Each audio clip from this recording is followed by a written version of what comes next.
right, so tonight we have two special speakers who will be sharing their story tonight with us.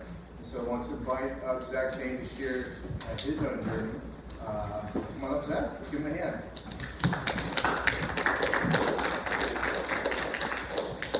Thanks, Pastor Jerry. I have music stuff.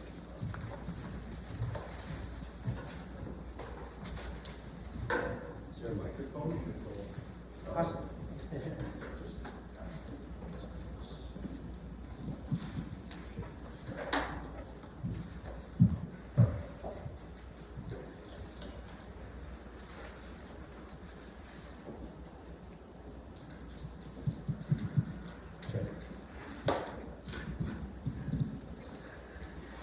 I don't need a mic. I can stop. Yeah.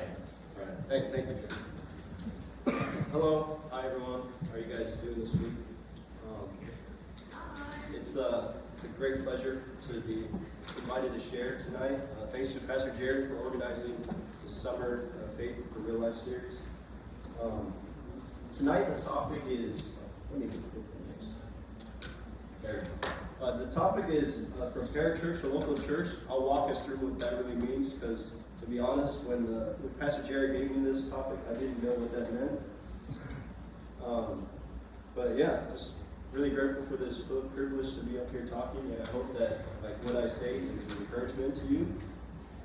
I just want to preface that there's a lot of pictures, so just please bear with me. I've always been under the impression that pictures worth 1,000 words, so that's why there's a lot of pictures.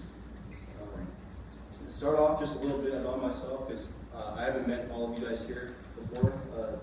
Like Pastor Jerry mentioned, my name is Zach. I'm 24 years old. Getting up there, every time I see my age, I realize I'm getting pretty old. So I'm 24. I was actually not born in the U.S. I was born in China, and I lived there until I was 4 years old. 4 years old. 所以我的母语真的是中文，但是因为我来到美国20年前，我的英语也挺好。Comprende? All right. But yeah, I've lived in multiple states with my family in the U.S. I moved to Alabama when I was like 4, and then when I was 6, I moved to New York, and then in the beginning of high school, I moved to Indiana. Recently, I came here 2 years ago, so I'll be sharing a little bit about my story here in Austin with us tonight. I graduated from Purdue. We actually have a Purdue alum. I was talking to Martis. Martis right there. So, yeah, so I went to Purdue University from 2018 to 2022 in Mechie. He graduated with Mechie this year actually. So it was pretty interesting meeting Martis, because we're like the same path. So, currently I'm in Austin getting my doctorate degree in mechanical engineering at UT from 2022, and hopefully in 3 more years or so I'll be done. Hobbies and interests, too many. Just let me read off a list: basketball, football, longboarding, fishing, reading. I like cars. It makes sense. I'm a Becky. I like cars. Strategy games. Recently got to pickleball, playing piano and billiards, and more things. I don't have time for everything. Just a little list of what I like to do. But going on to tonight's topic, Parachurch. First impression when Pastor Jerry sent out the list of speakers and the topics, I was like, what does Parachurch mean? Not an English major, but let's just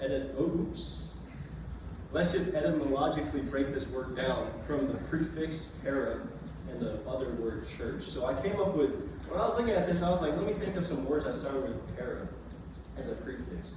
So the 5 words that I came up with were parabola. These are the first 5 that popped in my mind. Parabola, parachute, parallel, paraglider, and paragon. Parabola is a math function. You guys took high school math. In vertex form, parabola is y equals a times x minus h squared plus k. Parachute is something that you hope is functioning when you go skydiving. Parallel is when 2 things never cross, I guess. Paraglider, it's kind of like a parachute. If you guys watched Crash Landing on You, it's the thing that the lady used in that paragon is something or someone that's like a perfect example of something. So after looking at all of these words, I was still confused. I didn't know what parachurch was. So I turned to my dictionary on my bookshelf. I'm just kidding, I don't have a dictionary.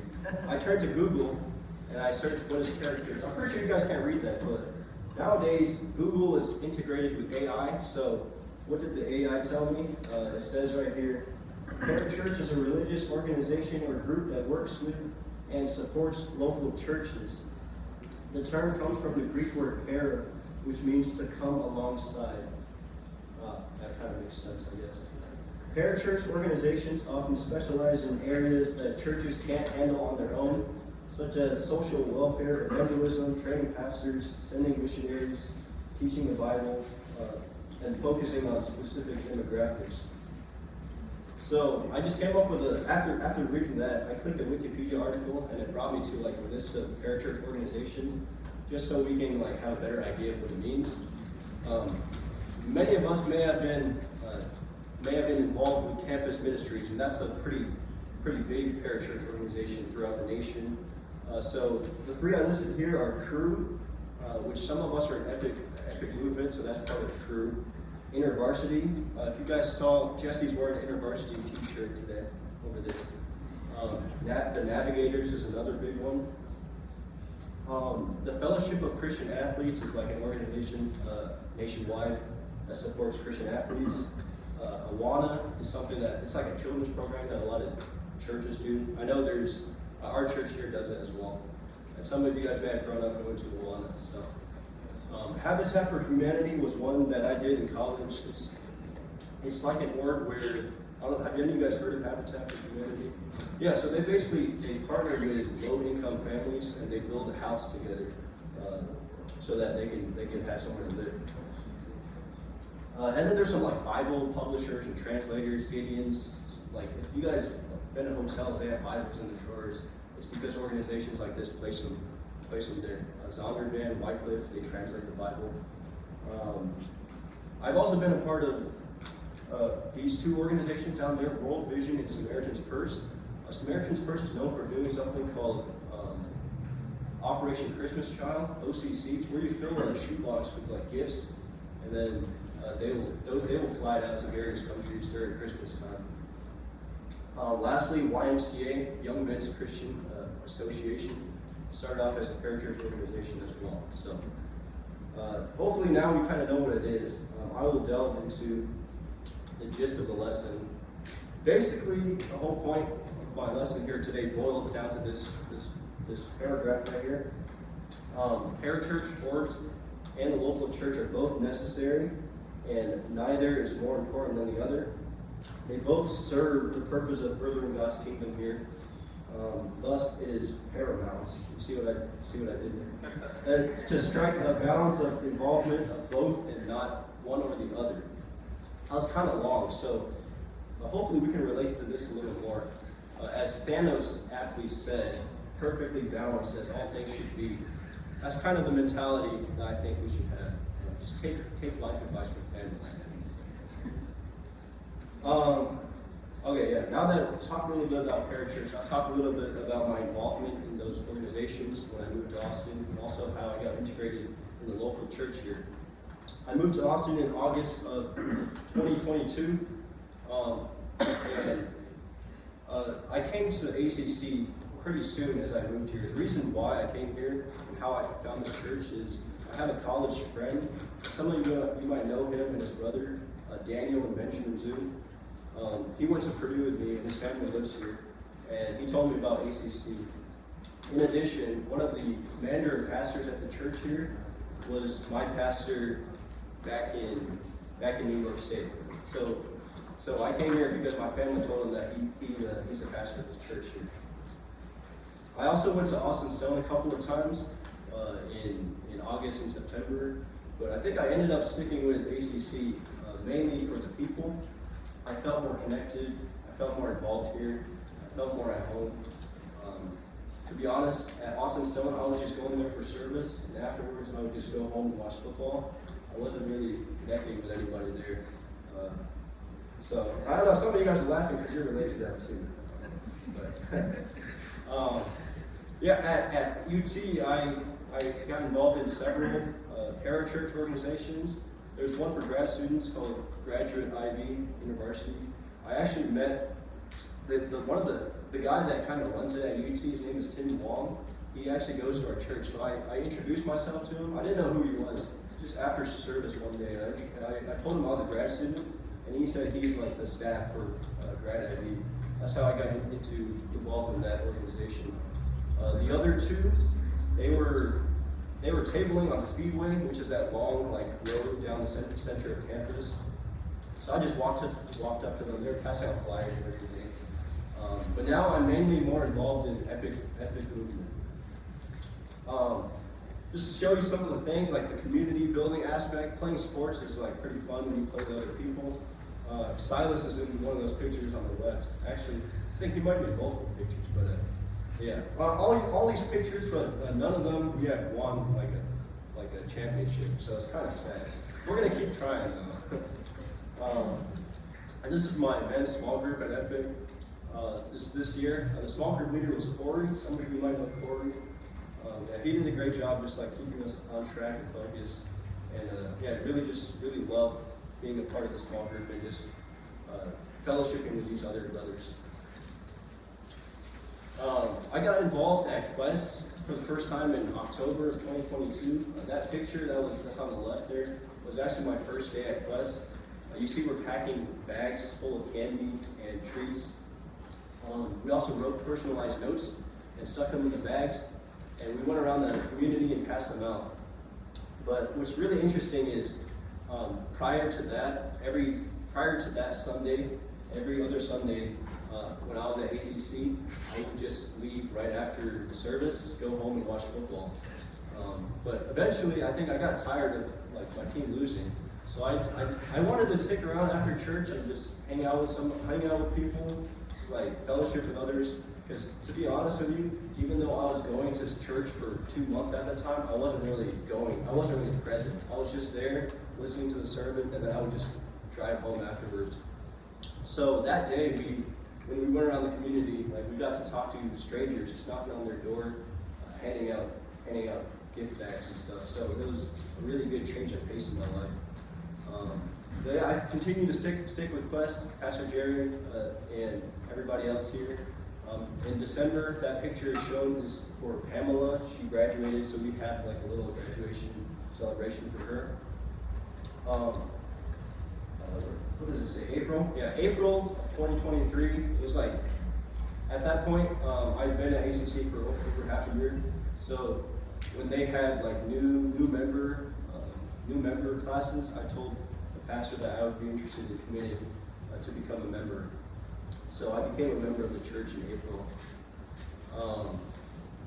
Prior to that, I don't know what drove me to do this, but I was crazy enough to sign up for the Madhouse that is children's ministry here at ACC. I was involved in that for like 5 months or so. I was a 4th and 5th grade teacher.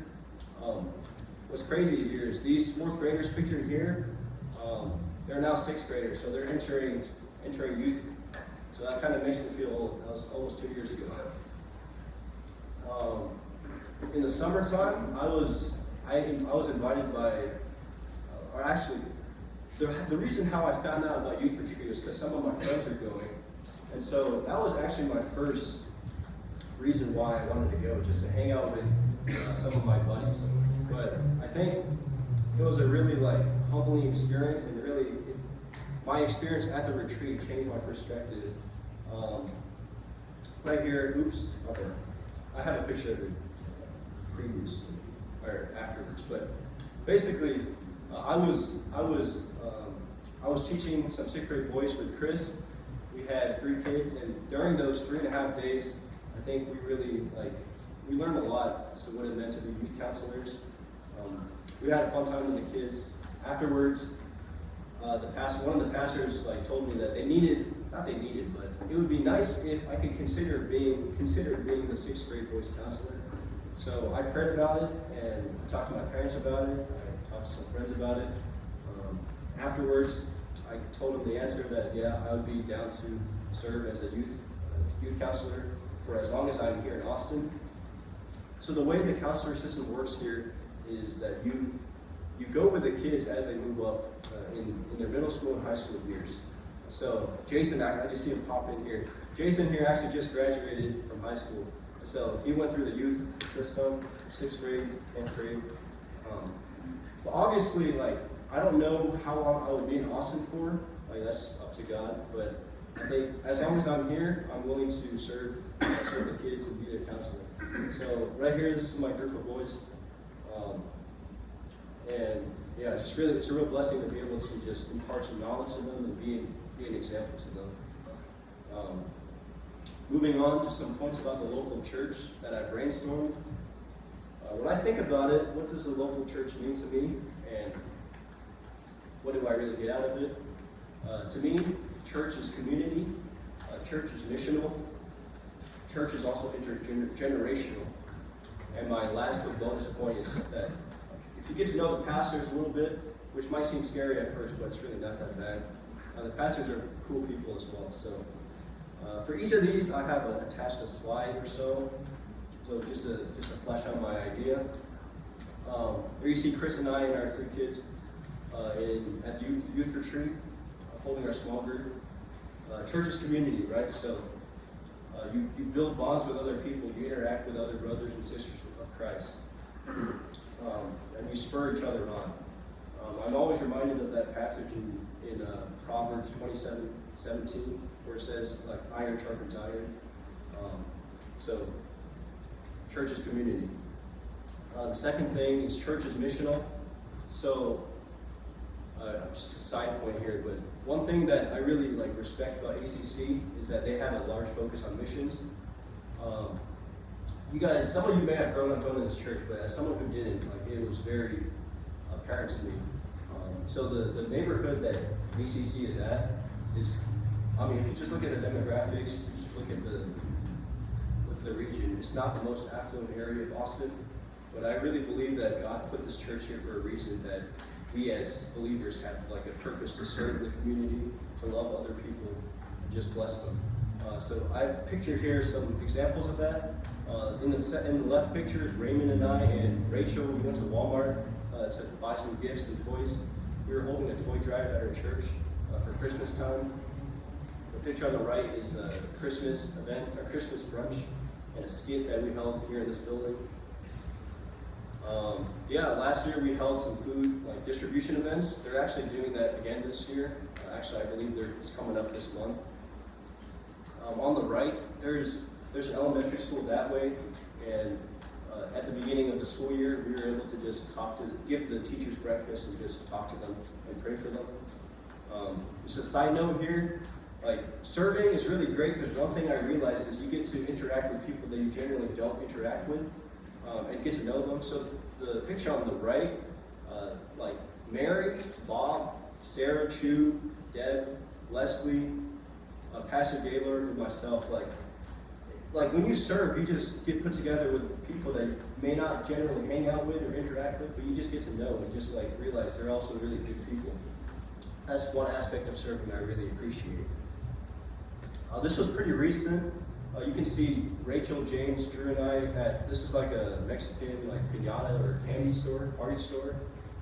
We were having some kind of event for kids at a local school. The picture on the upper right, some of you might know I'm a big fan of Lego. So we were holding some kind of outdoor event that day, and one of the prizes was a Lego set. And so they had 400 or 500 of these. So I figured it might be cool just to make some kind of pyramid display, just to make it more appealing to people, right? So there was a lot of Legos that day. Church is intergenerational. Picture on the left is a Chinese New Year, Lunar New Year event with some friends here at the church. A picture in the middle is from youth retreat. You can see me cooking these kids some basketball. So one thing at youth retreat, they hold something called counselor versus camper challenges. So when the campers challenge you to something, and as a counselor, you can't say no. So you always have to say yes. So what they challenged me to was a game of horse, but that was a bad idea for them, so you can probably tell who won the game. The picture on the right, that is Tim Wong's daughter. I mentioned Tim Wong earlier. That's Nora. I told you guys I like fishing, so I was teaching the next generation of fishermen and fisherwomen. Just recently, to give you guys a better example, 5 days ago, I went to Titus and Jenny's house and watched some Mavs game. Well, not really, because they didn't play that well, but ended up just playing doodle jump with the kids. It was honestly kind of hard to watch a game when there's 5 kids like blocking my view. So it's a more recent example. Like, I don't think, if you really think about it, when I say church is intergenerational, like normally you're not going to be able to go to a place where there's like 60 and 70-year-old people as well as like 5-year-old kids and interact with them on a frequent basis, right?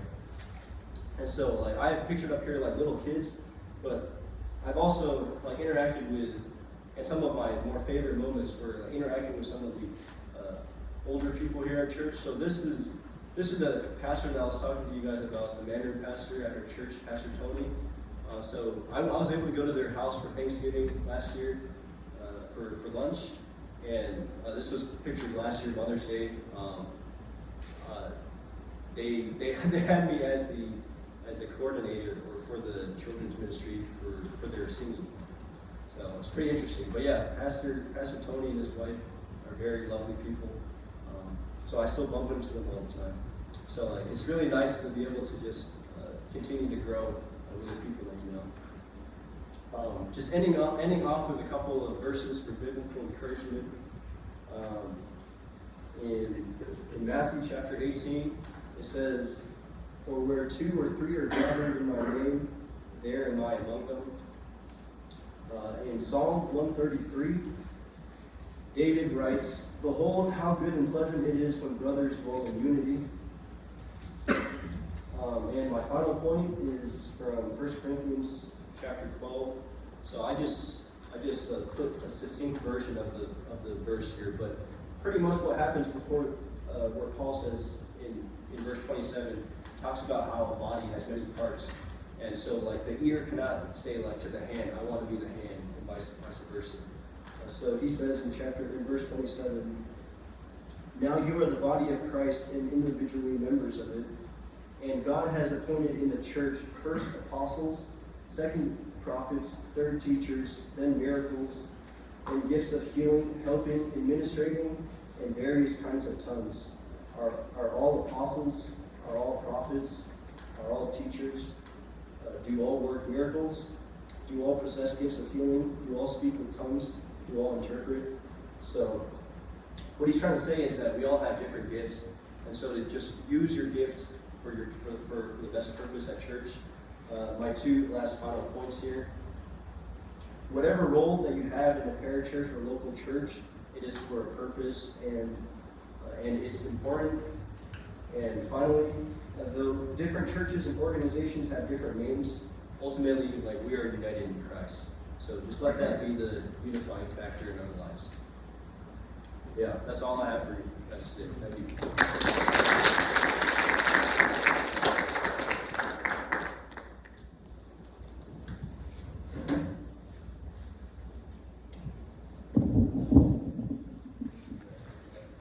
Awesome. Thanks, Jesse and Zach.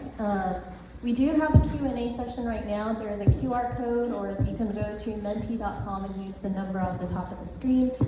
You can submit your questions anonymously and they'll just pop up right on the screen. You also have 5 votes that you can vote for any other question if you really want one answered. I know we don't have a ton of time, but this time we're going to allow you guys to vote on the questions you want to see answered. So go ahead and submit them. They'll just pop up live. And then, yeah, so thanks for joining us today at Quest. My name is Bex or Rebecca, whatever you want to call me. I'm going to moderate the questions today, so let's see if any pop up. There's 1 vote. All right, got a question for Jesse. Jesse, what made you choose and join ACC after being at Stone for so long? I figured that might come up, but I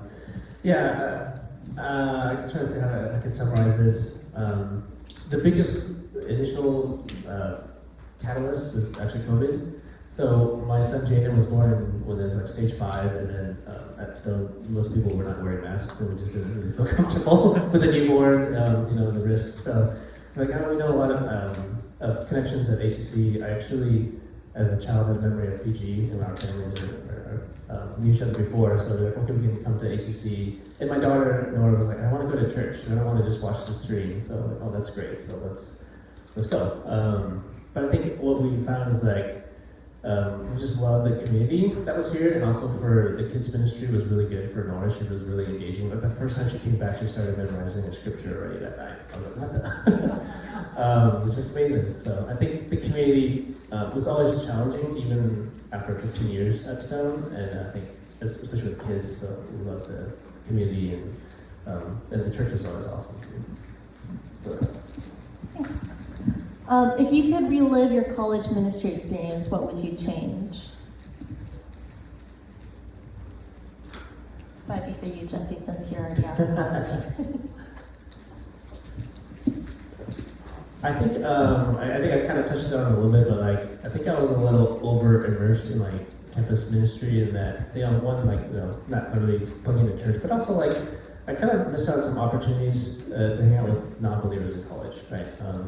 So I think I would change it by being more in tune with some of the events and some of the orals that are outside of campus ministry, so I can kind of, spend time with people that are just in my fellowship. Zach, let's put this next question to you. Why get involved in a parachurch if you can just serve and get involved at a local church in college, knowing that you have been part of multiple parachurches? Can you answer this question? Yeah, sure. That's a good question. I think it basically boils down to this: the parachurch organizations are more specialized, so they have more overhead or infrastructure to deal with whatever their area of specialization is. I'll use World Vision for an example. They're a humanitarian organization. They do like disaster relief things, so they can send like doctors, nurses, whoever they need to countries. I remember back in the earthquake in Haiti. 2011 maybe or so, like my church was doing a lot of fundraising and stuff for World Vision. So basically, like the goal is the parachurches and churches work together. And parachurches are more like, I guess, like branches, you can kind of think as an analogy. The church is kind of like the trunk. So all the little parachurches have their own like specialization area. So it's good to get involved in that if you want to go deeper in an area where like your local church may not do. Like Habitat for Humanity builds houses, so I don't think many churches here just build a house. So that's the reason to get involved. Jesse, this probably is for you. Does getting too involved in a parachurch in college hamper your ability to transitioning to a local church after college? I don't think it has to. I think I'm coming more on the caution side, because I think the natural inclination is to get involved, which is great. I'm not trying to say anything bad about campus ministries, and that is a huge part of my faith journey, right? But I think as long as you're not neglecting your involvement in your church as well, and just kind of keeping a realistic mindset of what that might look like going out of college, and then again making that priority. I do like some of the articles I was reading as I was preparing this, just talking about like transitioning your involvement from campus ministry to church as you get later on in your college years, as could be wise as you're kind of preparing. Because I think as a freshman and a sophomore, it's awesome to get this super deep connection with the campus ministries, and I think that's a strategic thing that the churches you're not going to be able to offer as well. But I think as you just kind of build that maturity and you establish your faith in your, and then you can start to transition that in the church as you get close to graduation. All right, let's pose this question to both of you. We'll start with Zach. So how would you balance your involvement with parachurches and your education? Let's talk about undergrad first. Well, obviously, as an engineering student, I had to study for exams and things like that. So I would say, okay, just to preface this, in high school, not gonna lie, I didn't study a lot. Because high school was honestly kind of easy. I just kind of breezed by. But in college, really hit me when I got my first failing grade on an exam. So I realized, oh shoot, I actually have to kind of study. So yeah, I would study usually at night times. And the question asked about involvement with parachurch orgs. A lot of that was on the weekend, so Saturday mornings, early mornings pretty much, sometimes. Or for example, volunteering at food pantry sometimes happens in the afternoon. It just kind of happens outside of when I have classes pretty much. I wouldn't double book myself where I have a class and I have to go to another activity. Obviously not that, but Saturday morning, waking up early, if I'm not going to do that, I'm probably just sleeping in anyway, so it's a better use of my time to just to serve, I guess. Yeah. Jesse, I'm going to tweak this question a little bit. So I know you were heavily involved with the leadership at AACM when you were at UT. So how did you balance leadership and your involvement with AACM specifically and that in your education at UT? Yeah, it's important to remember that your primary reason you're in college is to learn, to get your degree, right? And I think of it as we're called in life to work, right? Work is a good thing.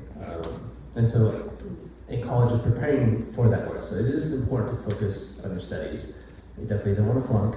But I do think there's, part of your faith and being honoring to God and the things that He's given to you is to be a good student. So I don't think there's ever a place where you should value your ministry to the point that your education is suffering, right? But this is the flip side. There's a point where studying another 3 hours is not going to help you out that much more, maybe. Yeah. But I think this reminds me of they used to at UT at WSM we used to do this thing called talent show. We put on this huge talent show that everybody, all the Asians on campus would go to in Hawthorne, and it was thousands of people. And I remember when I was a freshman, me and my roommate were just up till hours of the night working on things, and just realized, I think he actually ended up dropping a class because he failed it. And we're oh shoot, this is probably not a good investment of our time. So definitely, keep that in balance, and I would say prioritize your studies, and be involved as you can outside of that. Do either of you have any experience of discipleship, and why is it important in terms of either being a disciple or being discipled by somebody? Yeah, I can go first. Discipleship. I was both discipled and currently I have brother in Christ where we kind of one-on-one co-disciple each other. But yeah, when I was very close with my youth pastor growing up throughout high school, and since I stayed at Purdue for college, I just went to the same church in college. So he was a mentor to me. I could just go to him whenever I needed to talk about something. He's just a great guy who would always encourage me and pray for me. And we worked together many years when I was at that church. And currently, I disciple somebody, or we co-disciple. We're the same age. But yeah, we just keep up with each other every week, keep up with scripture memory, quiet times, talking about life, challenges of life, guy things. But yeah, it's just good to have someone to lean on, whether you're a disciple or a discipler. Yeah, I could add to that. I think there's just a level of depth that you can't quite get in a small group or a larger setting, right? That you're really invested in each other, and there's specific topics you can be continuing to follow up with each other. And I would say on the flip side, it's also great to be a discipler of somebody as well, and being challenged to grow your faith many ways in that way too. As you prepare, as you try to think through how to shepherd them, it kind of helps grow your faith as well. Yeah.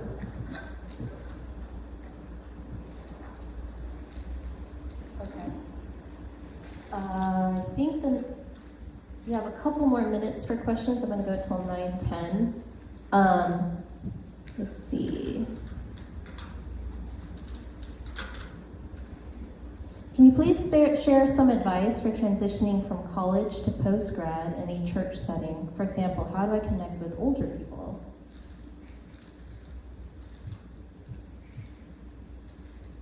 Okay. I'll share. How do we connect to older people? Just organically. If you, it's not that, they're people too, you know? Like, yeah, you might be like serving, that's one example, or in children's ministry, that was one. So actually, I forgot to mention that when I was talking earlier. One of the main reasons why I wanted to get involved in the children's ministry before was because I realized there was a lack of male young adult influence on those kids' lives. To be honest with you, most of the teachers there are like ladies, like aunties, like people's moms. And I realized like these kids need a male, some of them need a male influence, someone to be a little harder on them. Someone who they can like relate to a little more. So yeah, but going with that, like just the different ministries and congregations, it's multi-generational. So you just talk to people. I guess just being open, extroverted, talking to people. Just introduce yourself.